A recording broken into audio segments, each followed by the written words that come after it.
Hello again guys, welcome back to the channel. In today's video we're looking at the newly released Carenado PA-44 Piper Seminole for Microsoft Flight Simulator. As I say, the aircraft has been recently released. It's the third in the line of aircraft by Carenado now for Microsoft's Flight Simulator. And it's the first steam gauge twin-engine piston aircraft that we have available to us in the sim. As always, the aim of my reviews is not to tell you whether you should or shouldn't buy a product, but to give you a good overall feel of the quality of the product and its strengths and weaknesses to help you make your purchasing decision. So for today's video we'll first take a look at some of the externals of the aircraft. We'll then carry out a full flight in the aircraft from cold and dark, departing off runway 19 at Oxford's Kidlington Airport, tracking towards the Daventry VOR and then on towards East Midlands. It's a nice day here in the south of the UK, there's no real weather around to speak of. However, we'll conduct the flight using IFR navigational procedures, as this is very much the sort of territory in which the Piper Seminole usually operates. Conducting our flight today should give us a good opportunity to check out the aircraft's systems, how the autopilot handles, and we will do some manual flying as well to see how the aircraft itself handles. Along the way we'll discuss my feelings about the aircraft, any strengths or weaknesses it has, and then at the end of the video we'll wrap up with an overall conclusion of the aircraft. As you can see from the video introduction, the external model of the PA-44 is absolutely stunning, as you would expect from a Carenado model. For those of you who are newer to flight simulation, Carenado generally has a reputation for producing excellent visual quality models both inside and out. However, it's generally in the systems area that the aircraft tend to fall down a little bit. That being said, as you may have seen from my previous review of their Mooney Ovation, I do feel that Carenado has really upped their game with their products in Microsoft Flight Simulator. There does seem to be an overall much better package that you get for your money. So externally we get all the usual features that we had in the previous two aircraft. We have opening doors for both the passenger and cargo compartment. We have an external GPU, we have a tow bar, and we have some external fixtures and fittings such as pitot covers and engine intake covers. As you can see, the external model really is stunning. It's a very pretty aircraft, the PA-44, and Carenado have done a brilliant job of recreating every curve and rivet of the aircraft. As we discussed just a moment ago though, it's usually the systems fidelity in which the Carenado aircraft tend to fall down on. So let's now jump into the cockpit, begin the startup and carry out our flight over to East Midlands. As always guys, if you do enjoy the video or find it to be of use, please consider giving it a like and subscribing to the channel. But for now, thanks very much and enjoy the flight.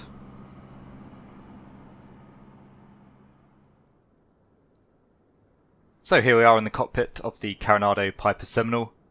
As you can see, a very nice job as usual from Carenado in terms of both the texturing and the modelling. Everything is pretty much immaculate as you would expect. Anyway, we'll now get the aircraft started up, we'll head out for runway 19 and we'll put the aircraft through its paces and discuss things as we go. So the before start checklist, seatbelts are secure, parking brake is set, circuit breakers in, radios off, cowl flaps open, carburetor heat is off, alternators are on, and the prop sync is in manual. Fuel selectors on, mixture rich, throttle 1/4 of an inch open, propellers full forward, master switch on, electric fuel pump on, ignition switches on, propeller area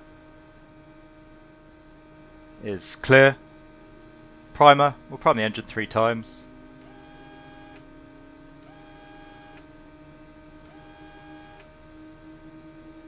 Turn the recognition lights on and we'll start the left engine.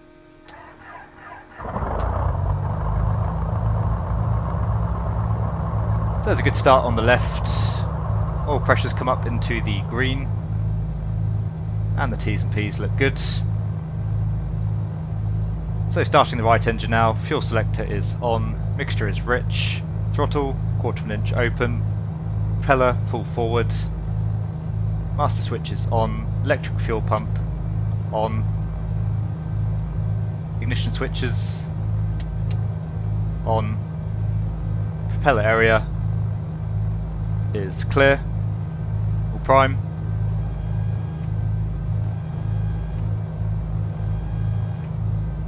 And start the engine.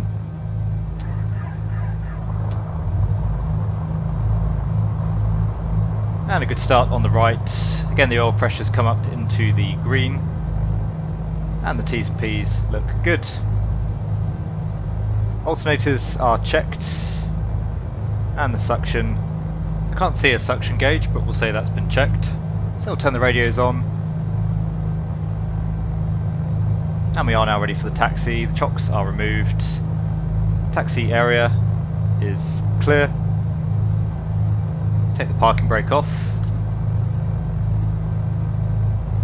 We won't use the default air traffic control system today, as I think it's going to overcomplicate things. But we'll taxi out for runway 19, as the wind's more or less coming from the west. So using a little bit of brake to tighten the turn there, that feels reasonable.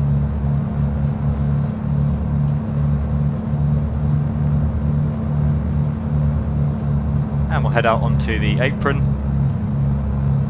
and take taxiway Bravo down to runway 29 initially.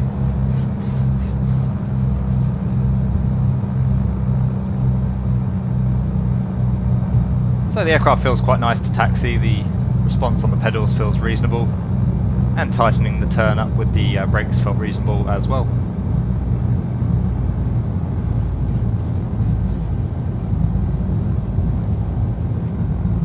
Just keeping the taxi speed up so that we can keep the taxi time down in the video.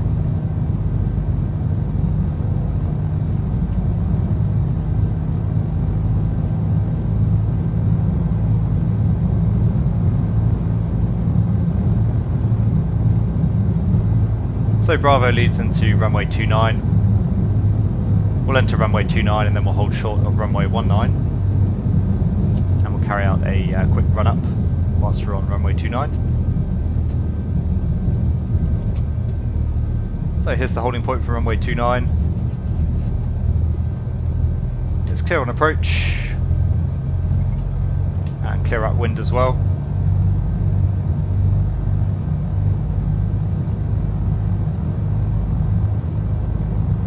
See from the windsock that the wind is pretty much straight from the west.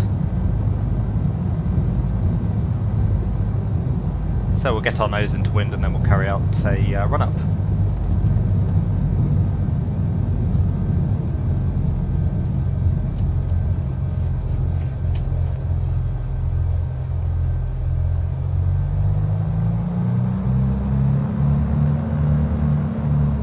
Looks about right. So park brake on.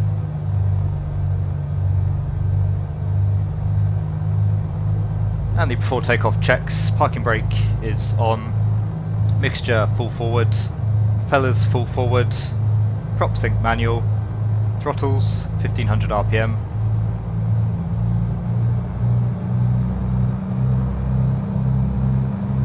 So it's 1500. We'll check each prop for feathering. We should see a max 500 RPM drop.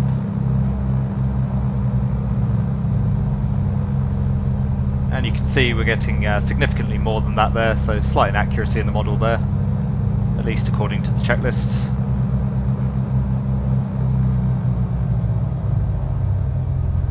And the same on the other side.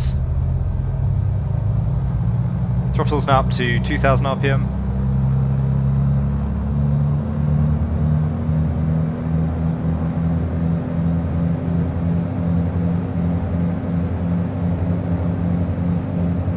And we'll check the prop controls.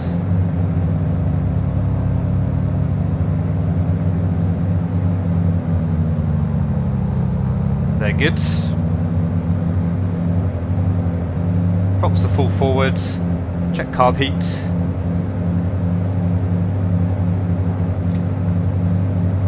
Not really seeing a drop there with the carb heat on, we should.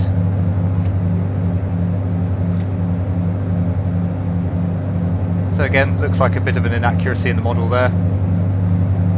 And the magnetos. About a 20-25 RPM drop on the mag there. And the same on the other side for the left engine. As you can see, I can actually click these switches through the cover guards, which is a little bit strange. And the same on the right engine. So the mags are checked. Alternators checked. Throttle, come back to 800 RPM.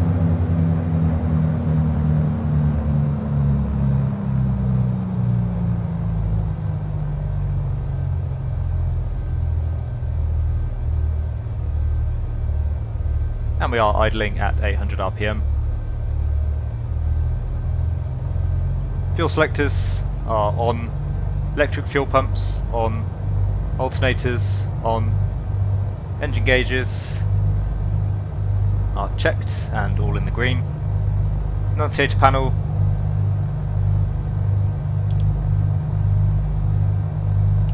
is checked. Altimeter is set. Attitude indicator is checked. Directional gyro. So we have about 255 and 255, that's checked. Clock we don't need to set. Mixtures are set. Primers are checked. Propellers full forward. Throttle friction is adjusted. Carburetor heat is off. Cowl flaps are open. Wing flaps, set one stage for the takeoff, and they're checked. Trim, set for takeoff. Seat backs are adjusted, seat belts are secure. Controls, can't actually see the elevator or the rudder.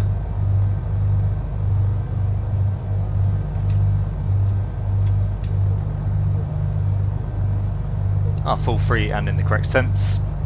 Door is latched and secure. Pitot heat, we'll turn that on, it's quite cold today. So for a normal takeoff, according to the checklist, it actually flaps up, so we'll take the flaps up. And again they're checked. We'll accelerate up to 75 knots and then we'll come back on the stick. And best rate of climb is 88 knots, so we'll climb around 90 knots. So just before we take off, we'll turn the landing light on and the strobes on. Parking brake is off.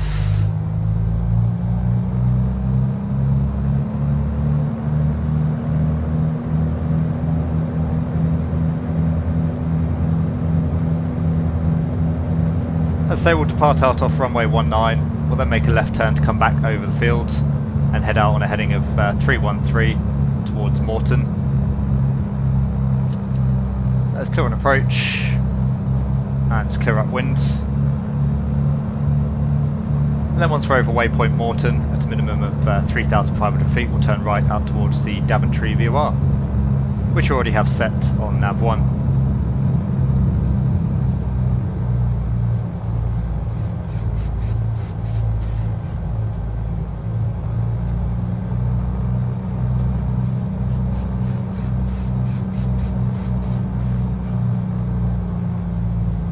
So we're all set for the takeoff.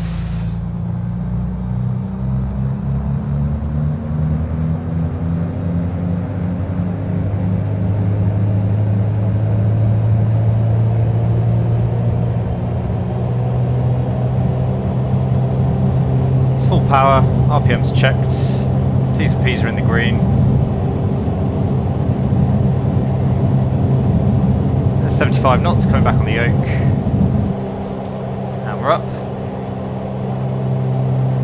Trim for 90 knots, positive climb, gear up.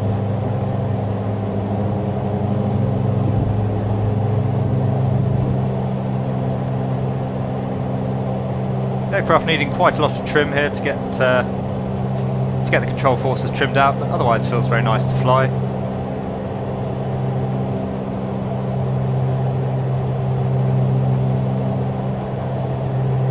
Through 500 feet now, so we'll start a left turn back towards the airfield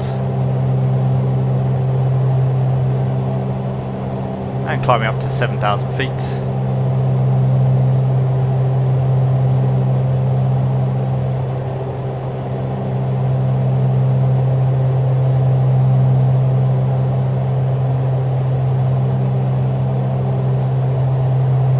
Yeah, so far, as I say, the aircraft very nice, very smooth, feels responsive, but the flight model feels very reasonable.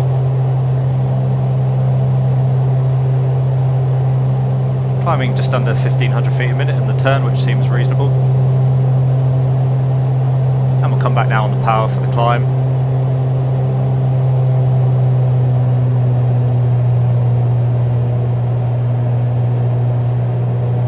So as I say, we'll head back over the field and then we'll head out on a heading of 313.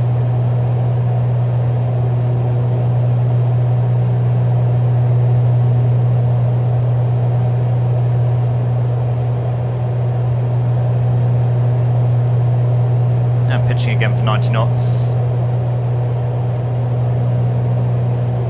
And we'll make our turn now onto our heading.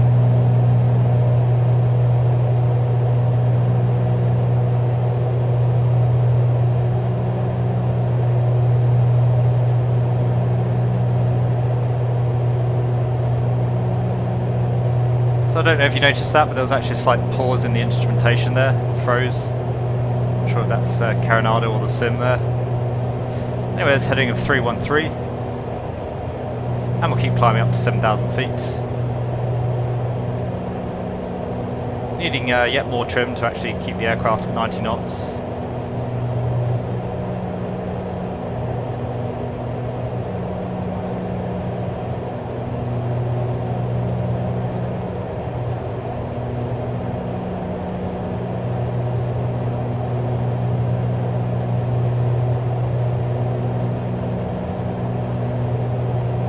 So the after takeoff checklist, the landing gear is up and the flaps are up.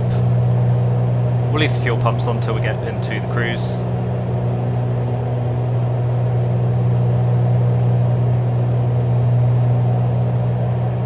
And waypoint Morton, we'll cross the 062 radial from Daventry and the 180 radial from Honolulu.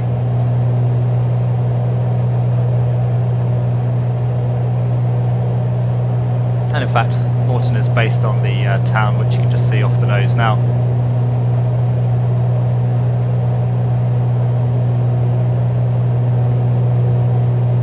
We'll start slowly leaning the engines as well. You can see that we are losing a little bit of power there. The engine mixture's a little bit rich.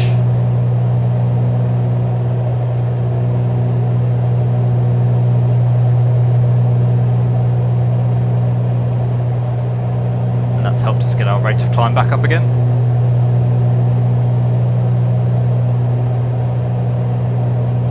So we'll set our heading bug, 313 initially.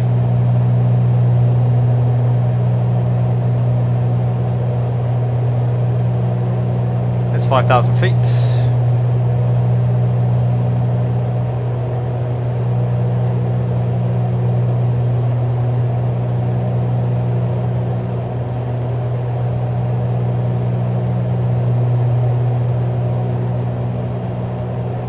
So initial impressions, as I say, the aircraft very nice to hand fly, the performance feels very reasonable. And again, it's quite a nice immersive experience flying the Seminole so far.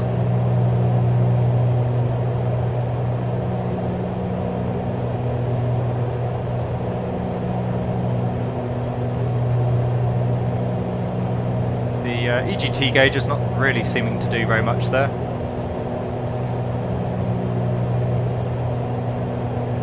One to go.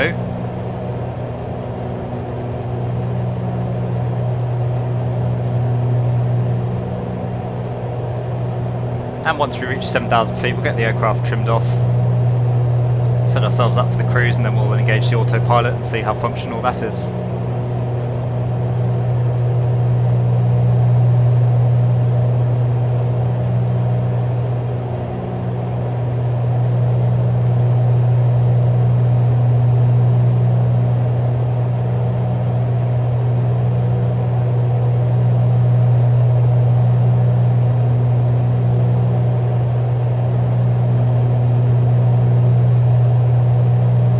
So 7,000 feet, we'll trim the aircraft for level flight.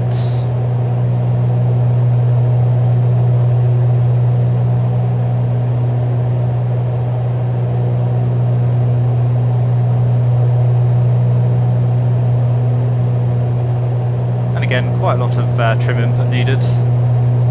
but that's better than having a hypersensitive trim, or at least preferable.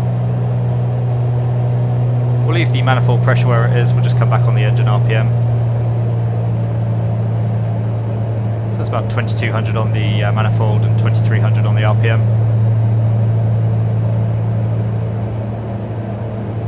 And the aircraft trimmed pretty reasonably now, so we'll try the flight director first, which is already on. Go heading and out.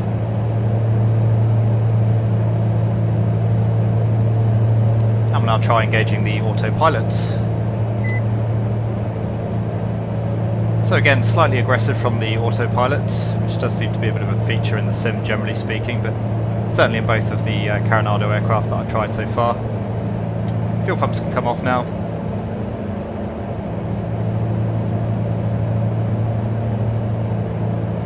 I'll just keep leaning the engines just to see if we do get any movement on that EGT gauge. The aircraft is nicely levelling off at 7,000 feet. It doesn't really seem like this EGT gauge is functional, so we'll just leave the mixture controls where they are for now. Landing light off.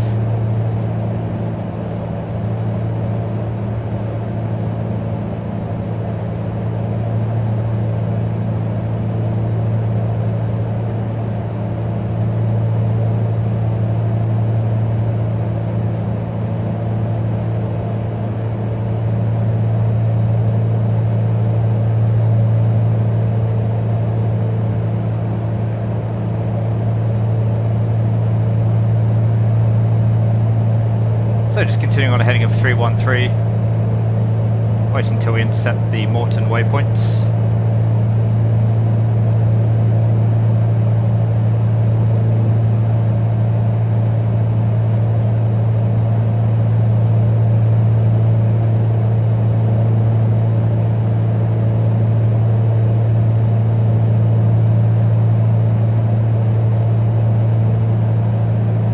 GPS, I believe, is just the default sim GPS once again.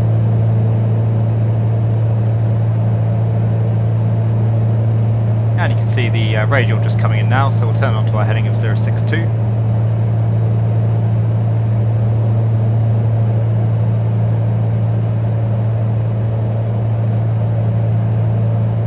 And now we just track the 062 radial inbound to Daventry.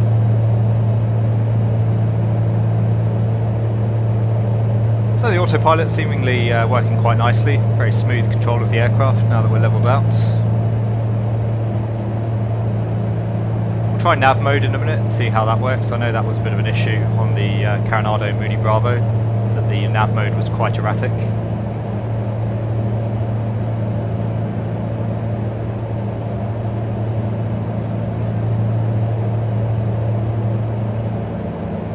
So as I say, we'll now maintain the 062 radial inbound to Daventry. And from Daventry we'll join the arrival for East Midlands. We're not going to fly the whole arrival into East Midlands. From Daventry we'll take the 007 radial in all the way for the ILS.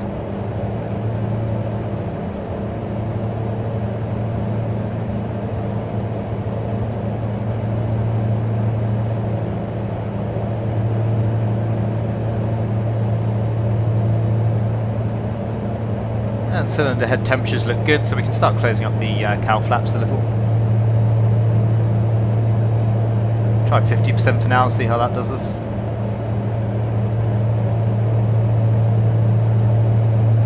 Interestingly, the tab for the control indications only showing for the left cowl flap, as you can see. So another minor bug there.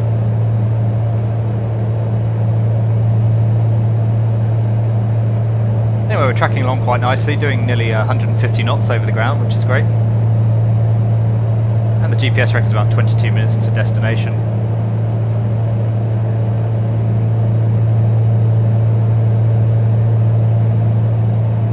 About 7 minutes to Daventry, according to the DME. Once we're tracking outbound from Daventry, we'll head outside the aircraft, have a quick look at some more external shots.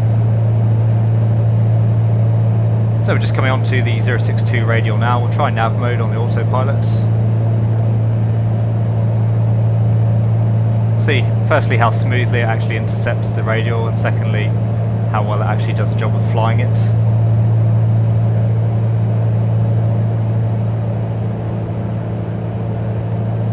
So a tiny bit of snaking there to intercept, but we'll forgive that, as long as it does actually track the radial.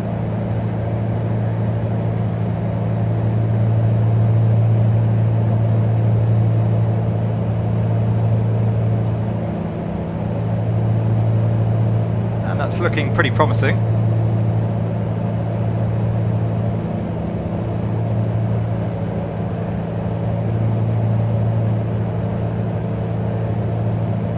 Yeah, it seems to have done a nice job. It's intercepted the radial, it's now holding it steady. We'll set our heading bug.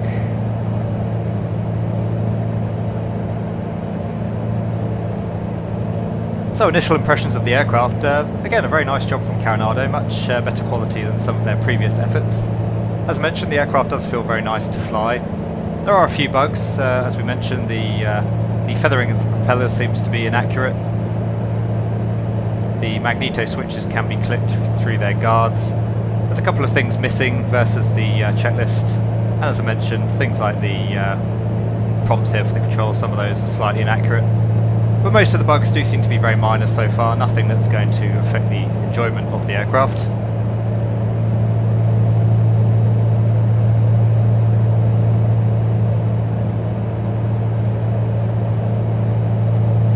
I would say that overall the cockpit and general immersion isn't perhaps quite as nice as the Mooney Ovation, but still pretty good. And again, I'm a sucker for steam gauges, so I really like the fact that we now have a steam gauge twin engine prop in the sim.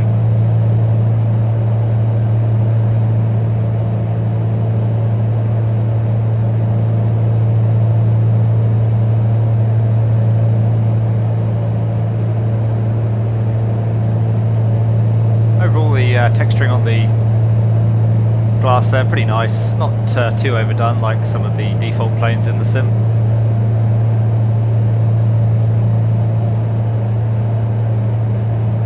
And as I say, the nav mode on the autopilot seems to work perfectly well, so that seems to pass the test this time, which is good.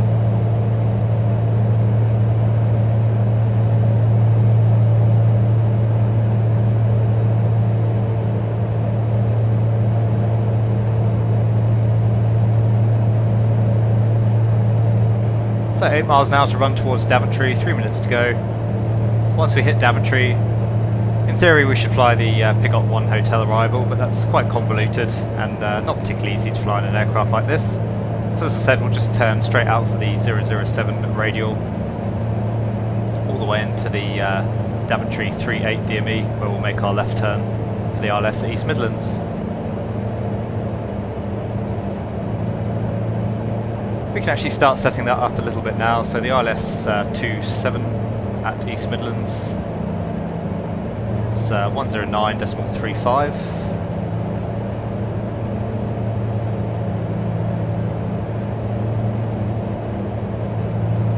So we'll set that for now just in the standby, and we'll tune that as well on nav 2.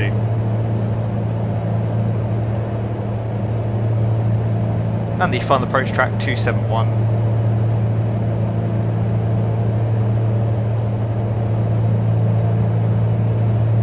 So far all the click spots, all the gauges seem to be working very nicely, as you would expect. I know that there are some aircraft that are a bit bugged in the sim currently as far as clicking on gauges go, where the gauge will just continue to run on, but that doesn't seem to be the case here. We'll come back into heading now just for our turn outbound. So there's heading. And as I said, coming outbound on a radial of 007.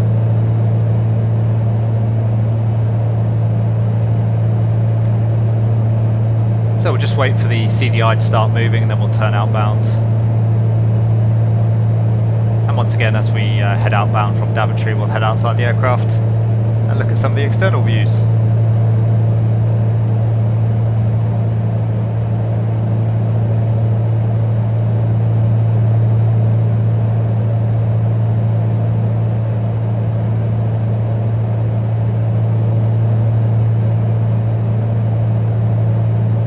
So you can see we are just approaching the Daventry VOR. 3 miles to run.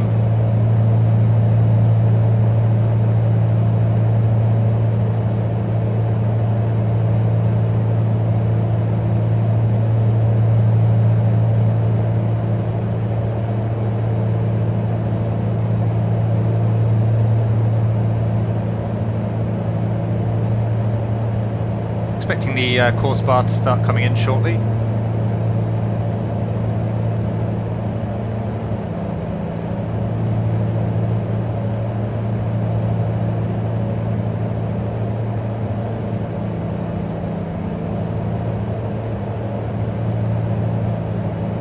And again, those cylinder head temperatures holding just fine, so we'll actually close up the cowl flaps now.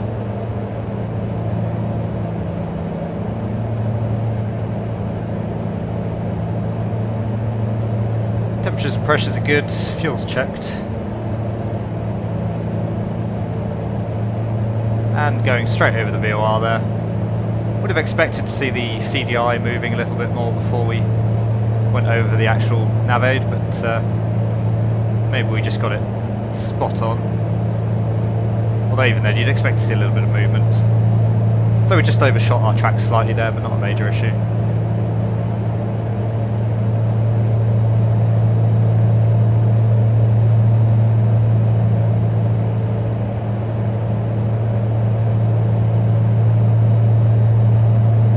And now heading outbound from Daventry, 16 minutes to run. We'll just get back on the radial and then we'll head outside the aircraft.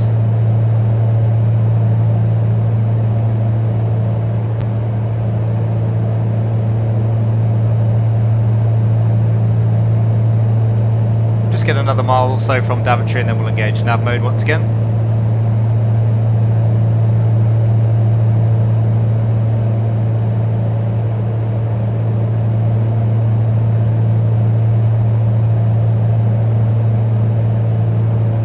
So there's nav. A little bit tricky to read some of the panels in these lighting conditions, but it's not necessarily unrealistic.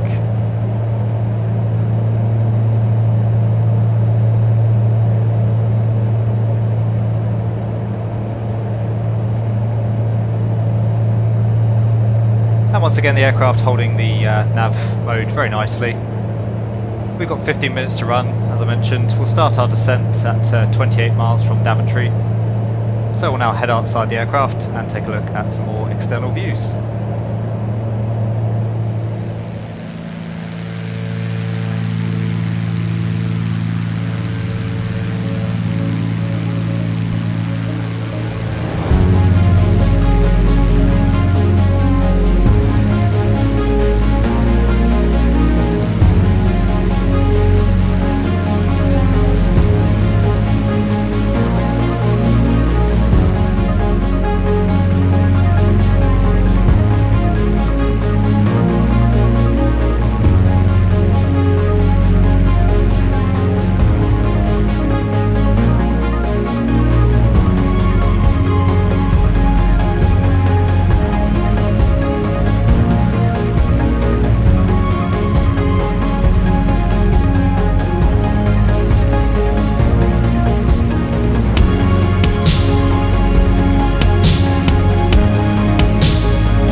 So we're just approaching 28 DME from the Daventry VOR, which means we can start our descent.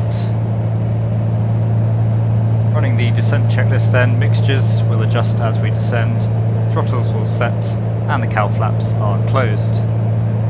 Again, we'll try the autopilot for the descent. So there's VS. And we'll come down at 500 feet a minute. Again, the aircraft seeming to handle that very nicely. Very smooth.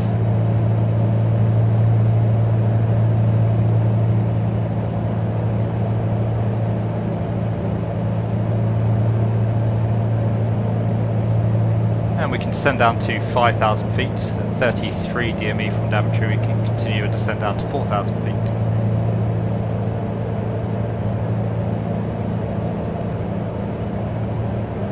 In fact, I think we'll need to start descending a little bit more quickly. So come down to 1,000 feet a minute.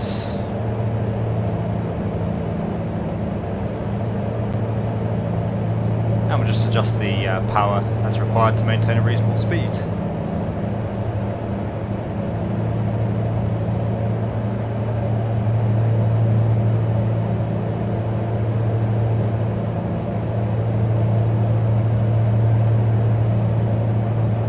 Nice day, you can already make out East Midlands Airport after 11 o'clock.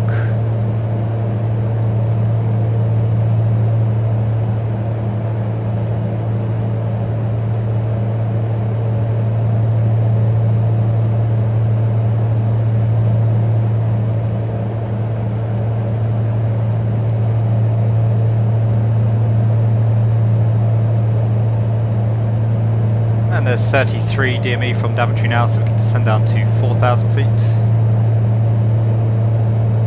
And again, we'll just increase that descent rate.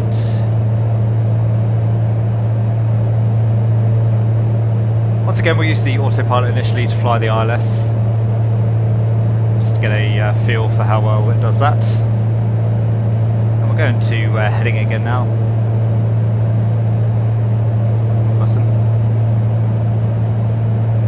Says heading.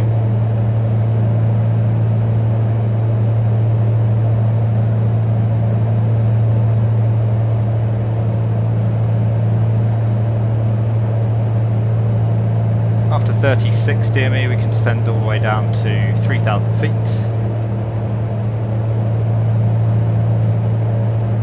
And we'll start our turn at 38 DME.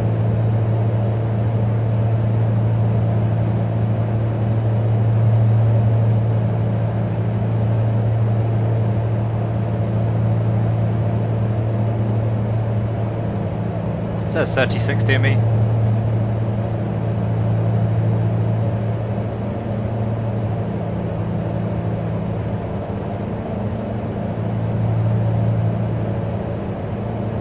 And we'll keep the aircraft coming down to 3,000, as I say.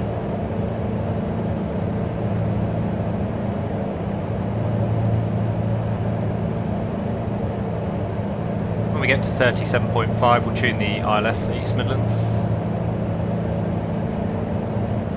Course of 271 and 10935.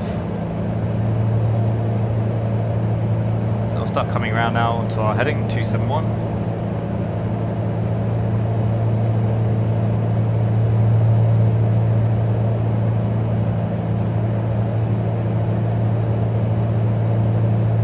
And again, the autopilot doing everything very well.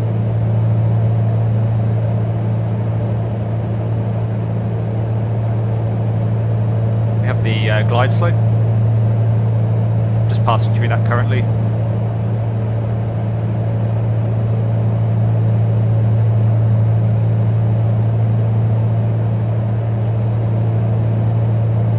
Can already visually make out the runway, and we'll keep coming back on the speed.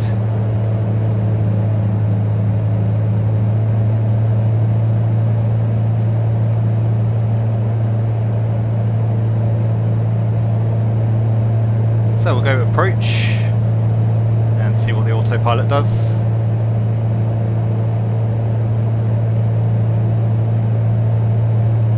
The approach checklist, the seatbelts are secure, fuel selectors are on, cowl flaps as required, we'll leave them closed, electric fuel pumps on. Mixture controls fully rich. Props go full forward just a bit later on.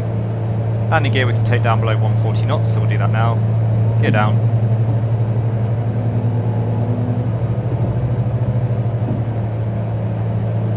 And we have 3 greens. Flaps we can set below 111 knots. We'll leave flaps just a little bit longer. And we'll approach at 75 knots. So far the autopilot doing an okay job. It's flying the localizer pretty well. It's a bit low on the glide slope though, which is not particularly good.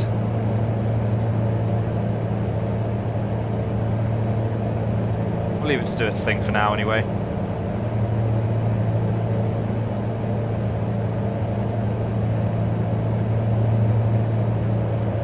Take a stage flap. So it's still trending low on the glide slope. That's a little bit disappointing, as so far the autopilot's been doing a really good job.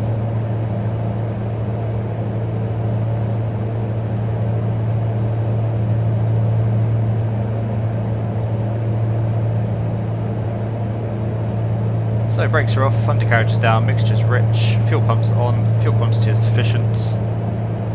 Instruments are checked. Landing light is on, harness is secure. And again we just keep trending low on that glide slope.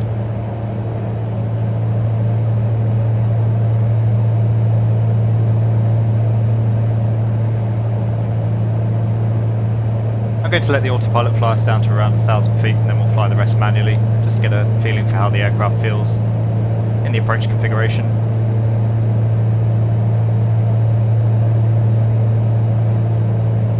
So as you can see we are in approach and we do have glide slope there, however. Do still seem to be in vertical speed as well, so we'll level off momentarily, see if we do capture the glide slope, although we do have the glide slope mode engaged there. So it seems like there's a bit of a conflict between glide slope and VS. I'm not actually sure how the real avionics work on the Seminole, but usually once you capture glide slope it cancels any other vertical mode. On most aircraft I've flown anyway.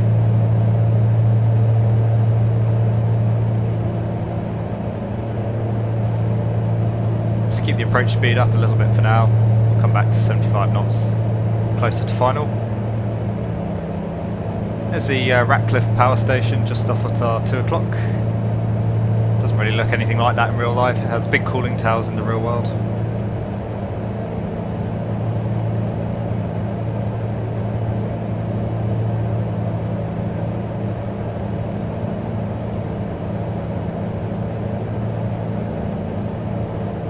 So the cylinder head temperatures are creeping up slightly. We'll open up the cowl flaps just to 50%.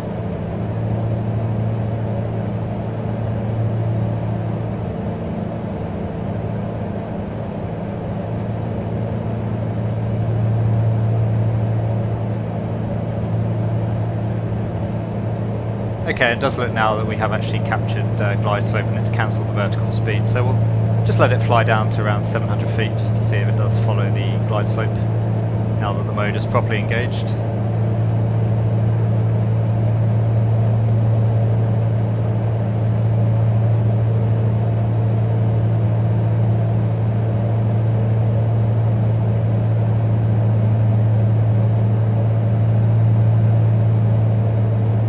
Back on the throttle. Yeah, the aircraft doing a much nicer job now following the glide slope, so that's good to see. I'll have to watch the video back, but it may have been a fault of my own that we didn't capture the glide slope there.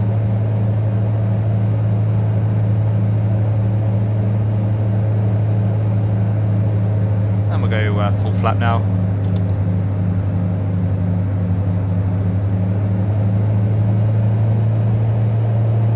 Yeah, so overall the autopilot's done a really stand-up job on this flight. It's worked pretty much as you would expect. Which is nice because we do seem to be quite lacking in aircraft with functional autopilots in the sim at the moment, unfortunately. Anyway, we'll disconnect the autopilot now. And we'll just fly the rest manually.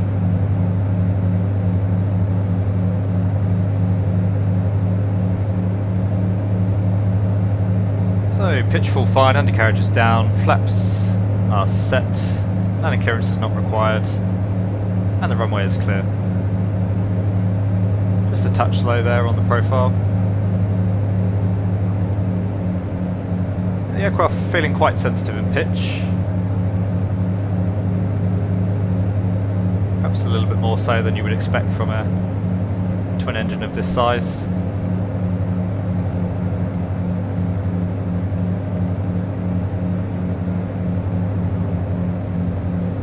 Again, it's very smooth to fly, but it just is a touch sensitive.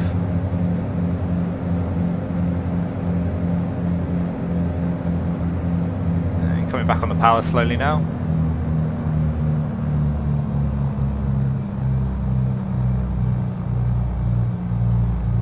Warning her off. Feels nice in the flare. Oh, an absolute greaser if I do say so myself. So really nice landing, but the aircraft very easy to land. It's very responsive and it does give you a lot of feedback. And the controls feel nice in the flare, so yeah, good response there from the Seminole. We'll vacate at the next left.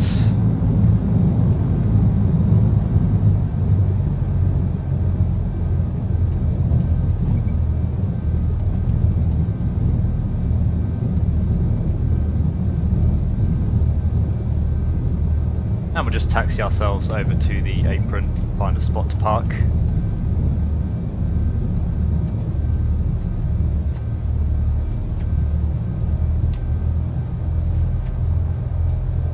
Come out to the right here actually. So flaps can come up. Fuel pumps off. Landing light off. Strobes off. Turn the autopilot off as well, and the pitot heat off.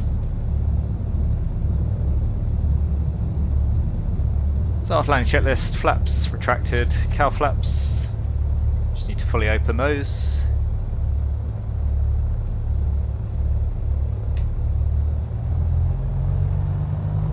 Carburetor heat is off, and the electric fuel pumps are off.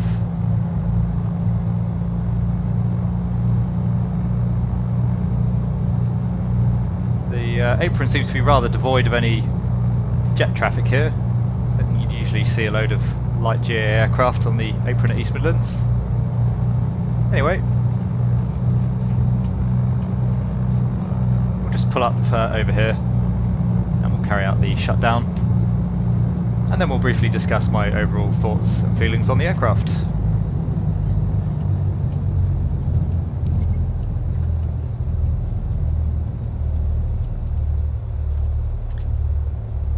So park brake set,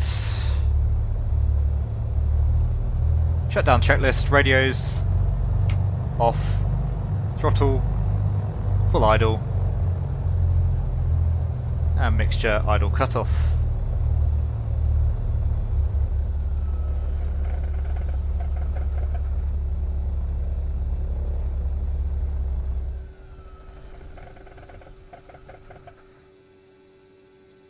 Magneto's off.